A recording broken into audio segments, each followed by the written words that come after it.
Here are the top 10 stories on TV Platinum for December 8, 2025. On number 1, the faction of the People's Democratic Party, loyal to FCC Minister Nyesom Wike, unveiled plans to embark on fresh state congresses and eventually hold a national convention to elect new party executives at both levels. This was disclosed by Senator Mao Ahuabunwa, chairman of the factional board of trustees, during the opening session of the BOT meeting held at Wike's Life Camp residence in Abuja. Ahuabunwa said the faction is already setting up caretaker committees in crisis-prone states, a major step towards reorganizing party structures and repositioning the PDP to reclaim political relevance ahead of 2027. On number 2, former NPP presidential candidate Dr. Rabiu Musa Kwankwaso has expressed grave concern over Nigeria's worsening security situation, warning that recent developments threaten national unity and stability. In a post on X, Kwankwaso argued that the federal government seems overwhelmed by the scale of insecurity, especially as most states rely heavily on poor-trained vigilante groups. He emphasized that the responsibility for securing the country rests squarely on federal government in collaboration with subnational governments, but lamented that the country's security architecture is failing. On number 3, President Bola Ahmed Tinubu has praised the Nigerian armed forces for their swift response in Benin Republic after soldiers attempted to overthrow President Patrice Talon.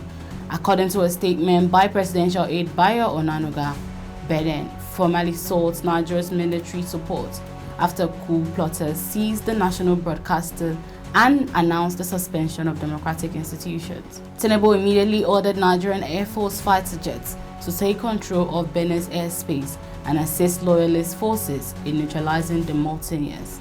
The coordinated operation quickly restored order to Cotonou. On number 4, former President Olusegun Obasanjo says Nigeria's security challenges can only be solved through a combination of intelligence, training equipment, and technology. Speaking during the Toyin Falola interviews on Sunday, Obasanjo said insecurity has infiltrated every corner of the country and requires a modern, holistic approach. He stressed that strengthening intelligence networks, improving the training of security personnel, providing adequate equipment, and integrating advanced technologies are non-negotiable pillars for restoring peace. On number 5, Abia North Senator Orji Uzor Kalu has shared details of his final conversation with the late Biafran leader, General Chukwuemeka Odumegwu Ojukwu. Speaking on Arise Television, Kanu said Ojukwu told him that while the first Biafra agitation was necessary, the second attempt was not. The senator also dismissed claims that he's less Igbo than others in the southeast, calling the narrative divisive and unfounded. On number 6, the 2023 Labour Party presidential candidate Peter Obi has called for expanded education and skills acquisition programs across Nigeria's correctional centers. On X, Obi revealed that inmates in Anambra correctional facilities had appealed to him through selected representatives.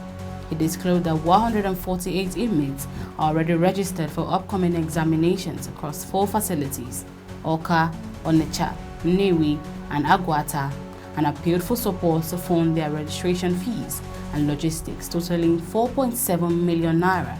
He said inmates deserve a genuine chance at rehabilitation and reintegration. On number 7, a high-powered delegation of U.S. lawmakers and diplomats visited Nigeria on Sunday amid heightened concern in Washington over alleged killings of Christians. One of the lawmakers, Riley Moore, posted on X saying he came in the name of the Lord and on behalf of the American people, adding that the meeting held in Nigeria were productive.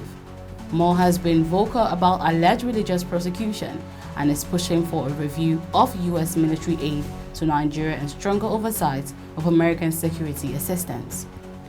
On number 8, the Chief of Air Staff has visited 2 Nigerian Air Force pilots who miraculously survived an Alpha jet crash after safely ejecting during an in-flight emergency in Kainji, Niger State. The pilots were conducting a post-inspection check flight when the aircraft developed a critical fault shortly after takeoff. Their quick decision to steer the jet away from residential areas before ejecting prevented civilian casualties. NAF spokesperson Air Commodore Ehimian Ejodame confirmed that the air chief also inspected the crash site. On number 9, the Anambra State Police Command says the deadly attack at Afo Market Junction in Nafia stemmed from a confrontation between rival court groups. Residents fled the community following the attack, which left multiple casualties. Police spokesperson SP Tochukwu Ikenga revealed that security operatives had arrested 2 suspected cultists 4 days earlier based on intelligence. He said the suspects are providing valuable information to help forestall future attacks in Awka and its neighboring communities. And on number 10, Nigeria's borrowing from the World Bank between 2023 and 2025 is projected to reach $9.65 billion by year-end, according to an analysis of data published by the bank. When grants are included, the total rises to $9.77 billion, covering ongoing negotiations, new approvals, and disbursements across key sectors. The loans come through the International Bank of Reconstruction and Development and the International Development Association, which provides financing in commercial and concession terms. And those are the top 10 stories on TV Platinum. I am Michelle Chubaza. Do want to follow us on all our social media platforms for more updates. Thank you for watching and bye for now.